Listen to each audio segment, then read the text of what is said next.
வாழ்வோம் வாழ்விப்போம். விதியா மதியா? விதியால மதி ஓடுதா, மதியால விதி ஓடும். இதுதான் அதை சிந்திங்க. அப்போ விதியை பத்தி உள்ள ஒரு ஐடியா, மதியை பத்தி உள்ள ஒரு ஐடியா, ரெண்டும் வேணும். இப்ப ரெண்டையும் நீங்க கம்பேர் பண்ணுங்க. விதி எப்படி ஃபார்ம் ஆகுது? விதி நம்மால் ஃபார்ம் ஆகுது இல்லை. விதி எங்க இருந்து வருது? நீ பிறக்கும் போதே கொண்டு வருகிறாய். வெற்று மண்டலத்திலிருந்து உனக்கு இட்டு அனுப்பக்கூடிய ஆணை அது. பிறப்பு என்பது வழங்கப்பட்டது.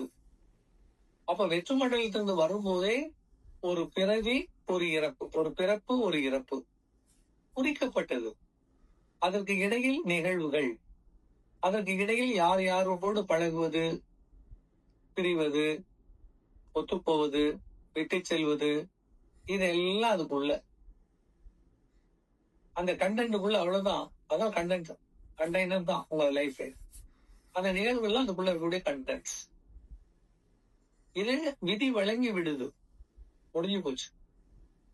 ஆனா உங்களுக்குள்ள என்ன இருக்குதுன்னா, ஒரு மதி என்று ஒன்று இருக்கிறோம். விதியை வழங்கினதுல கூட மதி என்று ஒன்று இருக்கிறது. இந்த மதியால் அந்த விதியை வெல்லலாம். மகான்கள் அப்படித்தான் செய்யறாங்க. இப்ப நான் சொன்ன இடைக்காட்டு சித்தர், இடுகாட்டு சித்தர் இல்லையா? அவரு சொல்றாரு, ஒரு பையன் நம்பல, ஒரு பையன் கேட்கல, சரி போங்கடான்னு விட்ட.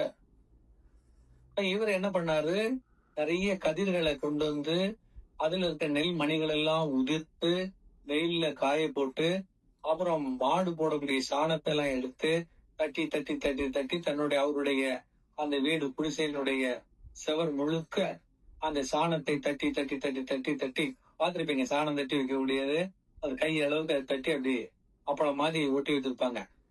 அதுல ஒவ்வொரு நெல்மணியா எடுத்து பதிச்சு பதிச்சு பதிச்சு வச்சு காய வைத்து நிறைய வீடு முழுக்க வீட்டுக்குள்ள இருந்துட்டார்.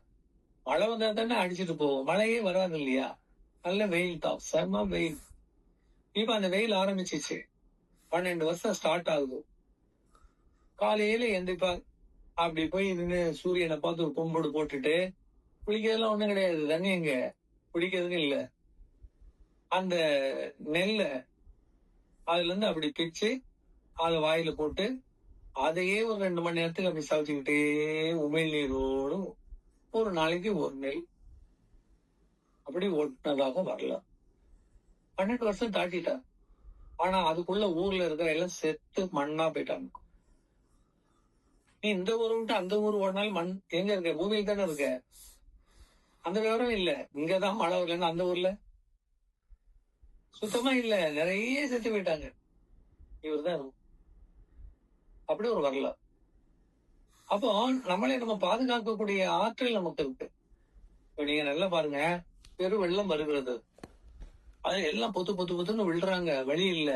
ஆனா நீச்சல் தெரிஞ்சவன் என்ன பண்றான், அப்படியே மூச்சு குடிச்சிட்டே கிடக்குறான். தண்ணி ஓட்டத்தோட போய் எங்கேயாவது போய் அதை தட்டும் போது வெளியில வந்துடுவான். நீச்சல் தெரியாதவன் கைய காலை ஆட்டி மூச்சு குடிக்க முடியாம தண்ணிய குடிச்சு அப்படியே செத்து போறான்.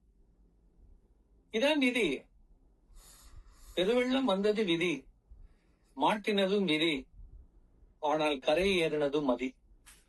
நல்லா கவனத்தில் வையுங்க. எல்லாரும் சாகல. சுனாமி வந்தது, சென்னை மெரினா கடற்கரையில அப்படி அடிச்சது. வெளியூர்ல வந்தவங்கலாம் கரையில் நின்று பார்த்தவங்க எல்லாம் ஓடுறான், முடியல, செத்துட்டான். ஆனா அங்கே இருந்தவங்க எல்லாம் இருக்கதான் செய்யல. மதி எப்படி நம்மளை தக்க வைத்துக் கொள்வது? உங்க மதி உங்களுக்கு சொல்லுங்க, இதை செய்யக்கூடாதுன்னா செய்யவே கூடாது. அந்த நம்பிக்கை வேண்டும். முதல்ல அதை கொடுங்க. அதுக்குதான் குரு வேணுங்கிறது. குரு நம்பிக்கையிலிருந்து ஆரம்பிக்கும்.